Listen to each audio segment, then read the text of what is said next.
እግዚአብሔር ይመስገን ነው።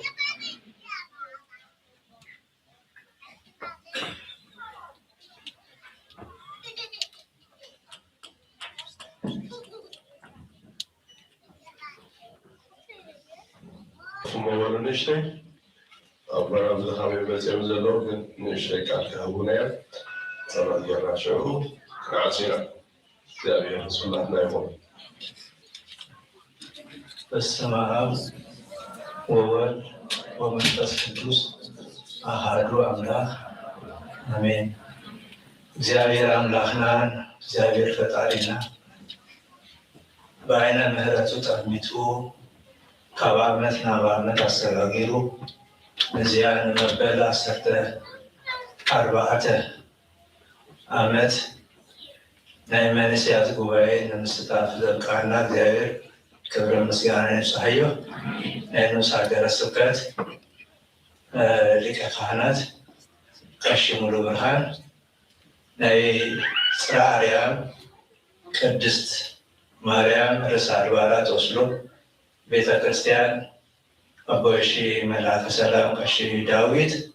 አቦታት ካህናት፣ አሕዋት ዲያቆናት፣ መንስያት፣ ህፃናት ካብ ሙሉ ሃገረ ኖርዌይ ዝመጻኹ ናይ ትምህርት ሰንበት ደቅና ብስመ ልዑለ ባህሪ እግዚአብሔር አምላክና ከመይ ኣለኹም? ከመይ ቀኒኹም? ከመይ ጸኒኹም? እግዚአብሔር አምላክ ንዛረት እዚኣ ከምዚ ኢሉ በዓይነ ምሕረቱ ጠሚቱ ፍቃዱ ክንምልእ እግዚአብሔር አምላክና በረከቱ ክንቅበል ኣብዛ ፈታኒት ዝኾነት ዓለም እንዳነበርና ንፈተናና ሰገድና እንኸደሉ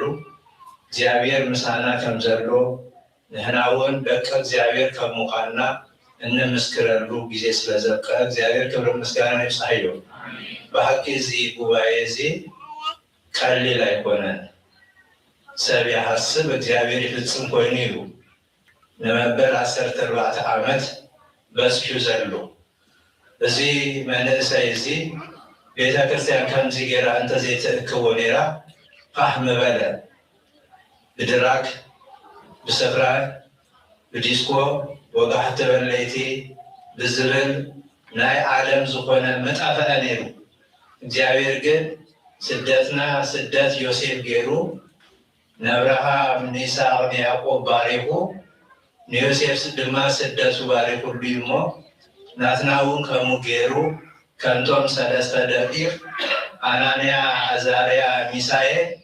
ኣብ ባቢሎን ካብ ሃገሮም ተሰዲዶም ኣብ ዝነበሩሉ ጊዜ ንእግዚአብሔር አምላኮም አመስጊኖም እግዚአብሔር አምላክ ድማ ነቲ ንቅድስተ ቅዱሳን ድንግል ማርያም ወላዲተ አምላክ ዘበሰረ ቅዱስ ገብርኤል ልኢኹ ካብቲ ጉሑር ሓዊ ከም ዘድሓኖ መንስያት ደቅና እውን ናይ ሎሚ መንስያት ጽባህ ናብራ ቅዱሳን ጌርኩም ከምቶም ቀደም ዝነበሩ መንስያት እጂ ናብራ ገይሮም ገሊኦም ኣብ ማዕረገ ክህነት ደቆም ወሊዶም ዘሚዶም ዘለው ኣብዚ ቤተ ክርስቲያን እዚ ዘለው ትማሊ መንስያት ዝነበሩ ሎሚ ዓበይቲ ኮይኖም ዘለው ክሳብ ሕጂ እውን ኣብዛ ጉባኤ እዚኣ ዘይቋረፁን ኣለውና። ስለዚ ምጅማር ቀሊል እዩ፣ ምፍፃም ድማ እቲ ቀንዲ እዩ። ጀመርቲ ብዙሓት እዮም፣ ፈፀምቲ ግና ውሑዳት እዮም ተባሂሉ። ስለዚ መንስያት ደቅና ሓደራ ትብለኩም ቤተ ክርስቲያን በቲ መዝሙር ትዝምሩ ዘለኹም ብመዝሙርኩም ጸኒኹም ክትነብሩ፣ እቶም ቤት ትምህርት ሰንበት መጺኹም በቲ መንፈሳዊ ዝኾነ አገልግሎት ተገልግሉ ዘለኹም ብኸምኡ ክትቅጽሉ እዩ ዘለኩም። ሓደሽቲ ክንከውን የብልናን። እቶም ርሒቆም ዘለው ክቐርቡ አሚን። ነፍሲ ወከፍና በይንና ኣይንምፃእ ሓደ ድማ ሒዝና ንምፃእ ተባሂሉ ነይሩ። ማለት ቤተ ክርስቲያን መጺኦም ዘይነበሩ ደቅና መንስያትና ኣለዉ እኮ ብዙሓት እዮም። ኣዲኦም ዝኾነት ቤተ ክርስቲያን እናደለየቶም ነዲኦም ዝጠፋኣቶም ብዙሓት መንስያት ኣለዉ እሞ እቶም ዝመጻኹም ኣብዚ ቤት ትምህርቲ ሰንበት ዓመት ዓመት ዝእከብ ጉባኤ እትሳተፉ ዘለኹም እግዚአብሔር ክብሪ ይሃብኩም። እቶም ክመፁ ደልዮም ክመፁ ዘይከኣሉ ገሊኦም ብሕማም ገሊኦም ድማ ንቤተ ክርስቲያን ዝዓነ ክመጽእ ይግባአኒ ብዝብል ፈተነ ከምኡ ድማ ቤተ ክርስቲያን እናገልገሉ ከሎ እንቅፋት በቶም አገልገልቲ እንቅፋት ኮይኖም ዝተርፉ ዘለውን ኣለው። ስለዚ አመፃፃ ሸይጣን ዘይፈልጥ ኣይሞንኩስ ከም ዝበለ መጽሓፍ መንእስያት ደቅና ድማ እግዚአብሔር አምላክ ጉባኤና ይባርኮ እዘን 3 መዓልቲ ከም ሱባኤ ሒዝና ለእግዚአብሔር ብሙሉ ልብና ጸሎትና እናብጽሕና ንነፍስና ንህዝብና ንቅድስት ቤተ ክርስቲያንና ንሃገርና ንዓለም ኩሉ ምህረት ዘውርድ እግዚአብሔር ምህረቱ ክህበርና እቲ ዝመጽእ ዘሎ ዘመን ብዙም ዘለናዮ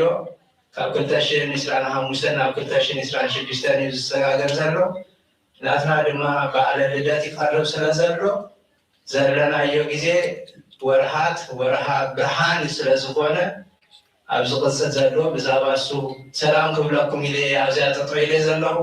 እንኳዕ ብድሓን ፀናሕኩምና እግዚአብሔር አምላክና በበረከቱ ይባርከና ንዝምሮ መዝሙር ንጽልዮ ጸሎት እነቅርቦ መንፈሳዊ አምላክና ዝምስገነሉ ነፍስና ትቀደሰሉ ህዝብና ደቅና ዝባረኩ ይግበረና እግዚአብሔር እራይ እዚያ መጽሔት ፍኖተ ወንጌል ዝብል ቀዳሜታ ዓመት መስለኒ ሕጂ እራይ ቀዳማይ ሕታምያ ተዳልያ ኣላ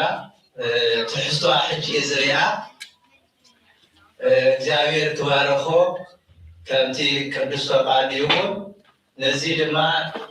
ብሓቂ አንቢብና ክንጥቀመሉ ገዛና ክንወስዶ ገዛና ወሲድና ድማ ዓመት ከምዚ እናዳለው ክብሊ ትምህርት ሰንበት ክብሊ ስነ ጽሑፍ ዝበሃል ነይሩ ሕጂ እዚ ዳርጋ እንዳተረሰአ ዝኸደ እዩ ማለት ጽሑፋት እንዳፀሓፉ ንቤተ ክርስቲያንን ንመንእስያትን ዝጠቅም ኢሎም እናዳለው ህዝብና በሃይማኖቱ ከም ዝጸንዕ መንእስያት ደቅና ንሃይማኖቶም ዝፈታተን ሕቶታት ኣብ ዝመጸሉ ግዜ በዚ ኣብዚ ተጻሒፉ ዘሎ ተረዲኦም ንኻልኦት ድምልሱሉ መብዛሕትኡ ቤተ ክርስቲያን እያ ደቃ ዝውሰዱ ገሊኦም ፕሮቴስታንት ገሊኦም ካለ ይወስደው ካብኡ ነምጽኣሉ ክኸውን ስለ ዝግባእ እዚ መጽሔት እዚ እግዚአብሔር አምላክና ይባርከልና እናሓስቦ ነደልዮ ኩሉ ይቀድሰና ብሓቂ ነዚ ዘዳለኹም ጻማ ይሃብኩም መድኃኔዓለም ክርስቶስ አይነ ጸሎት ንተስም በስመ አብ ወወልድ ወመንፈስ ቅዱስ አሐዱ አምላክ እግዚአብሔር አምላክና ፈጣሪና ምህረት ረድኤት በረከቱ ይሃበና ናይ ሥላሴ ምህረት ናይ እመቤታችን ቅድስተ ቅዱሳን ድንግል ማርያም በረከት ናይ መልአኩ ቅዱስ ገብርኤል ረድኤት ናይ ጻድቅ አቦና አቡነ መርቆሬዎስ አቡነ ኤዎስጣቴዎስ በረከት ይሳትፈና እግዚአብሔር አምላክና እናሓስቦ እንደልዮ ኩሉ የቃናልና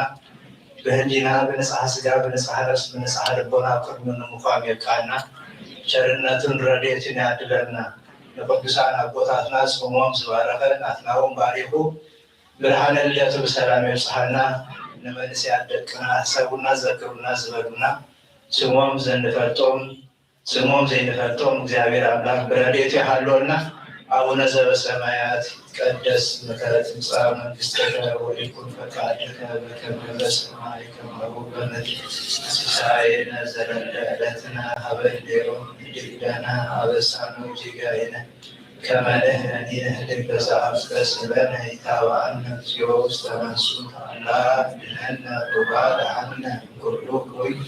እስመ ዚአከ ይእቲ መንግሥት ኃይል ወስብሐት ለዓለመ ዓለም በሰላመ ቅዱስ ገብርኤል መልአክ እግዝእትየ ማርያም ሰላም ለኪ ድንግል በሕሊናኪ ወድንግል በሥጋኪ እግዚአብሔር ጸባኦት ሰላም ለኪ ብሩክት አንቲ እማንስት ወቡሩክ ፍሬ ከርሥኪ ተፈሥሒ ፍስሕት ወምልዕተ ጸጋ እግዚአብሔር ምስሌኪ ሰአሊ ወጸልዪ ምህረተ በእንቲአነ ወበኩርኪ ኢየሱስ ክርስቶስ ከመ ይስረይ ለነ ኃጣውኢነ እግዚእነ ወአምላክነ ወመድኃኒነ ኢየሱስ ክርስቶስ ካህን ሊቀ ካህናት ሠራይ ኃጢአት ወደምሳሴ አበሳ ወልዱ ለብሩክ ከበአቲ አበሳ መፍቀሬ ንስሐ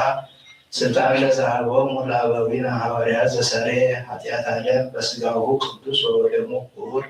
ይእስራኤል ለክሙ ንስክሙ እስከ ይዜ አበው ካህናት አኀው ዲያቆናት አግብርት ወአእማት አዕርጉ ሕፃናት ኩኑ ፍቱሐነ ወንጹሐነ ይረስየኒ ከመ ድሉዋን ለመንግሥተ ሰማያት እግዚኦ መሐረነ ክርስቶስ።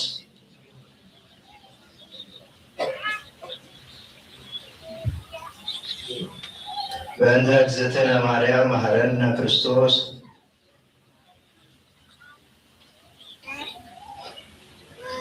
ኦ እግዚእ ኢየሱስ ክርስቶስ ሥራይ ኃጢአቴ ወኃጢአተ ኩሉ ሕዝብከ እማይሠራ ኃጢአት እግዚአብሔር ይፍታ።